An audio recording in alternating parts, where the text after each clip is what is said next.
Mick Mulvaney said the White House doesn't want any votes in the Senate until they're voting on health care. Is it the White House position that they will accept the Senate voting on non-health care things over the next few weeks and months? We're continuing to push forward, hopefully, with the repeal and replacement of Obamacare. We've never been shy about that, and we're going to continue to do that. The White House pushing Obamacare. With me now is Senator Tammy Baldwin, Democrat from Wisconsin, and, of course, a member of the Health, Education, and Labor Committee. Senator, thanks for joining. You are still in session for the next 2 weeks. Your response to the White House saying they need more Obamacare votes. You know, if the new team that Donald Trump is assembling was smart, they would really press him to switch gears.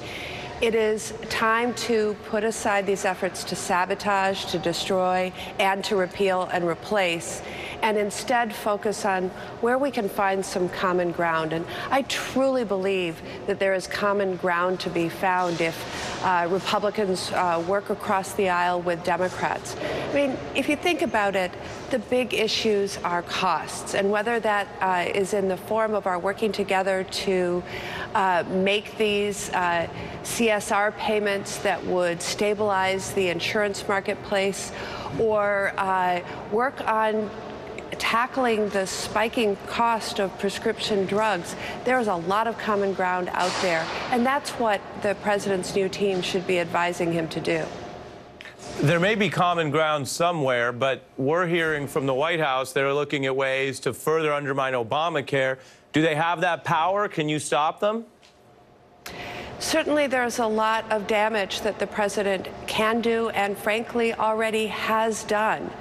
But there was a powerful moment last week, actually several powerful moments, whether it was John McCain's speech when he rejoined us on the floor and urged us to restore sensible order to the Senate, or that vote when so many Americans took a deep breath of relief because they were so worried about their loved ones with pre-existing conditions, or worried about people on Medicaid and nursing homes, etc.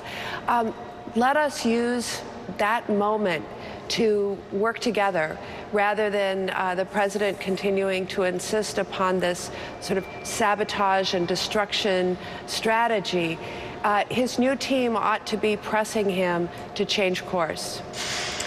So you keep mentioning the new team ought to do that. It doesn't look like they are doing that. So what does that tell you?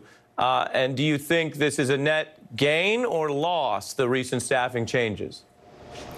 You know, I believe it is his new chief of staff's first day on the job. I think there's an opportunity here to really weigh in and say, time to stop destroying, stop sabotaging people's health care, and instead take a new path. I mean, Trump seems to be completely obsessed with scoring a win.